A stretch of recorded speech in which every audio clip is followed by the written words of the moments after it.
அஞ்சாவது ஹோக்காகே. நீ எனக்கு எந்த வகையிலும் தேவைப்பட மாட்டேன். என்னோட தேவை பொறுத்துதான். என்ன நடக்குதாங்க? அந்த பெயின் அவன் ஒரே அடியில வீழ்த்திட்டான்.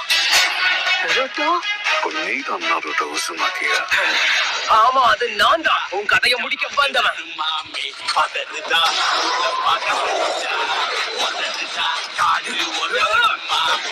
உங்களுக்கு இவன் அந்த 2 பேரும் ஞாபகப்படுத்துறானோ? ஆமா, பார்க்க அப்படியே இருக்கான்.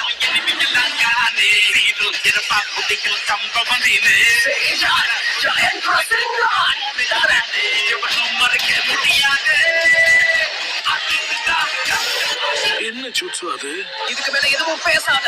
ஸ்டைல் ரசன் ஷுரிகன். இத நீதான் சொல்லி கொடுத்தியாப்பா? இல்ல, நானே இப்பதான் முறையா இத பாக்குறேன். நான் தான் அஞ்சாவது.